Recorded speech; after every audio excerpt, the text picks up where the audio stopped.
जय Shri Krishna students, good morning. Welcome back to our AVM school for online classes, E classes, class 5th subject EVS and chapter number 6 seed become plant.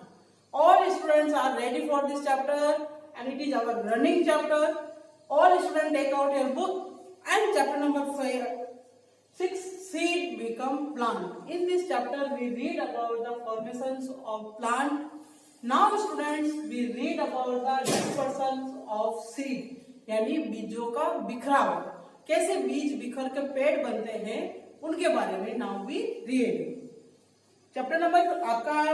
Every student take out your page number 36।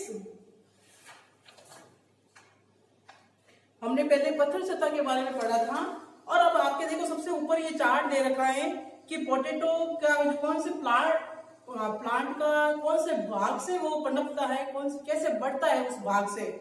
तो potato steam से बढ़ता है, money plant भी steam से, mint plant यानी आपकी पुदीना जड़ से, रोज स्टीम से, जैस्मिन जो है वो आपका स्टीम से और ब्लायोफ्लियम लीफ से यानी पत्ती से बढ़ता है। Now how is grafting done, right the name of plant which is grow by it's leaf यानी ग्राफ्टिंग कैसे की जाती है यानी कलम बांधने का। आपकी क्या होता है देखो, उस एक तने को निकाल लिया जाता है, तने को बारीक से चाकू से उसकी पेंसिल की नोक करते हैं ना, जैसे हम बिल्कुल बारीक पतली उसको वहां से ऐसे पूरा पतला किया जाता है।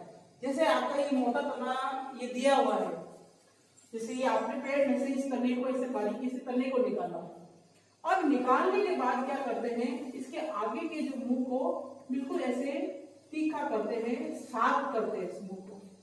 इसके बाद इसके ऊपर गोबर कुछ लगाकर और इसको बोया जाता है, तब जाके वो पेड़ उगता है। तो ये रोज में ऐसे ही किया जाता है यानी गुलाब के पेड़ में ग्राफ्टिंग की जाती है। Meera saw a fig plant a people on the of a temple यानी मंदिर की दीवार पर एक वो पीपल का पेड़ देखती है। She thought that who must have grown this plant. वो ये सोचती है, उसने सोचा कि इस पेड़ों को हमें उगाना चाहिए, लेकिन ये पेड़ कैसे निकला इस दीवार में से। She asked her father and told her that the seed must have reached here through some birds or pigeon. वो अपने पापा से पूछती हैं कि उनके बताते हैं, तो उसके पापा से पूछती है भी अब मंदिर की दीवार में से वो पेड़ कैसे निकला, तो कैसे हुआ। तो उसके पापा उसे बताते हैं कि seed must have reached here through some birds और पिजन, कुछ पक्षियों के द्वारा, कबूतर के द्वारा उनके बीज ले लिए जाते हैं मुंह में और वो इधर उधर बिखेर देते हैं। तो वो जहां बीज पड़े वहां जमीन में ऑटोमेटिक ही वो उगने शुरू हो जाते हैं। आपने भी देखा होगा अपने घर के पास में, नाली के पास में कहीं पर भी पेड़ निकल के आ जाएंगे। आपके घर में भी कोई जमीन ऐसे खाली पड़ी है तो उसमें से छोटी छोटी दूब निकल के आ जाएगी, हरे पत्ते निकल के आ जाएंगे। क्यों आएंगे, हमने तो कोई बीज उगाए नहीं तो आए कहां से। तो इसका कारण है कुछ पक्षी अपने मुंह में वो दाने फेंक देते हैं और दाने जमीन में ऑटोमेटिक ही उग जाते हैं। Similarly seeds become in states in different places with the high speed of wind. और कभी क्या होता है, इसी तरह सामान्य रूप से जो आपका इसी सेम तरीके से यही होता है कि कुछ तेज हवा के साथ में भी कुछ दाने, जैसे हमने कोई भी गेहूं के दाने, बाजरी के दाने बाहर ऐसे ही बिखरे हुए हैं, तो वो बाजरी के दाने वो भी हवा के साथ में बिखरते हुए आ जाएंगे, वो वहां पर उग जाएंगे। And they flow with the water, they may stick on the beak of the birds and body of the animals. यानी जानवरों के शरीर पर, क्योंकि कोई पक्षी उनके जानवरों के शरीर पर बैठते हैं तो वो भी दाने आ जाते हैं, तो वो भी इधर उधर बिखर जाते हैं। और यह हवा के साथ में भी हो जाते हैं। कुछ अपने पक्षी अपने चोंच में भी लेके आ जाते हैं, कुछ पानी के बहाव के साथ में भी आ जाते हैं, कुछ हवा के साथ में भी आ जाते हैं। इसके कारण भी ये होता है। This phenomenon of the scattering of seed is known as dispersal. और ये बीजों के बिखराव को, इस फिनोमेनन को, इसके प्रारूप का वो क्या कहलाता है, डिस्पर्सल यानी बीजों का बिखराव।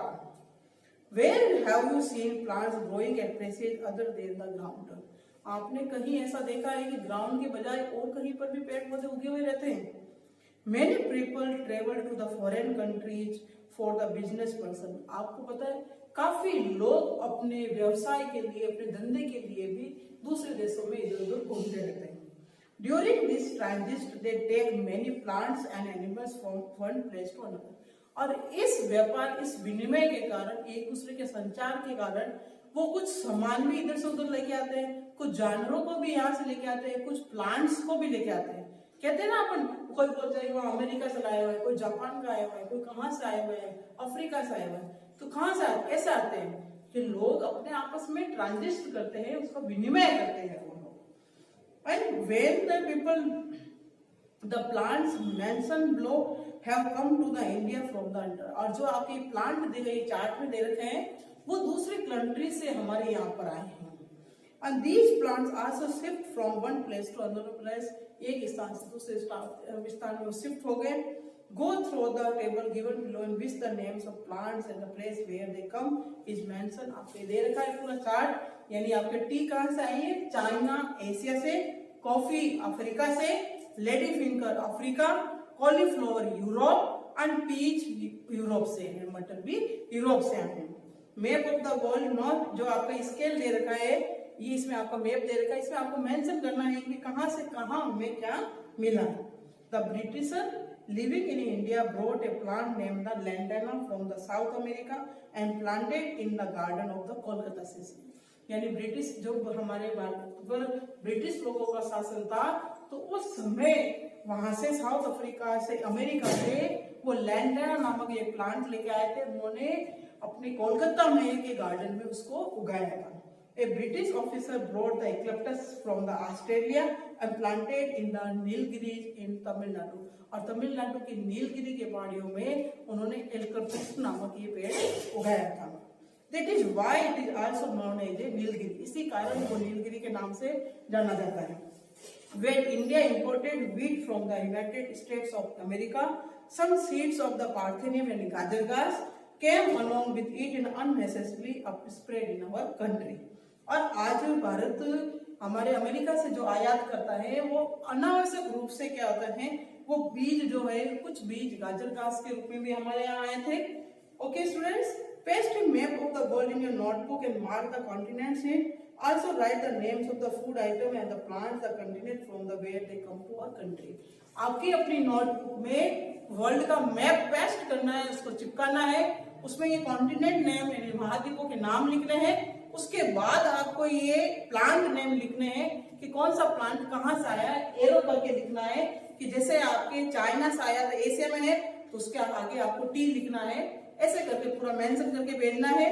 और आगे आपको देखो यूकैलिप्टस, लैंटाना और पार्थेनियम का ये पिक दे रखा है और ये क्वेश्चन आंसर है। ओके स्टूडेंट्स, हमने क्या क्या बताया इसमें कि germination of seed take place in favourable condition, यानी जो सिचुएशन एक पेड़ के उगने का अंकुरण होने के लिए चाहिए, उनके लिए अपनी स्थिति, उनके एक परम आवश्यक आपका एक उनकी कंडीशन होनी चाहिए, उनकी स्थिति भी होनी चाहिए। Some plants grow without the seed, कुछ पौधे बिना बीज के भी उग सकते हैं। And seed disperse by scattering here and there and different way, और बीजों का बिखराव अलग अलग तरीकों से भी यहाँ हो सकता है। ओके स्टूडेंट्स, अब आपका ये लास्ट एक क्वेश्चन दे रखा है। क्वेश्चन नंबर देखो सेकेंड और आपका लास्ट क्वेश्चन आपको करना है, बाकी के मैं खुद आपको करवाऊंगी। फर्स्ट सेकंड दे रखा है, name A plant which grow without a seed and draw a diagram. एक ऐसे पौधे का नाम लिखना है जो बिना बीज के उगता है, तो आपके पोटैटो और पत्थर चट्टा का आपका पिक दे रखा है, वो ड्रॉ करना है इसमें। और लास्ट आपको दे रखा है, write the names of 5 plants which came to India from the foreign countries. और आपका ये चार्ट दे रखा है, यानी आपको कल अपने नोटबुक में वर्ल्ड का मैप चिपका कर और ये आपको पूरा कंप्लीट करना है। 2 ही क्वेश्चन करने हैं आपको, इसके अलावा अभी आपको कुछ नहीं करना है। नेक्स्ट क्लास में आपको मैं क्वेश्चन आंसर पूरे कंप्लीट कराऊंगी। Okay students, Radhe Krishna.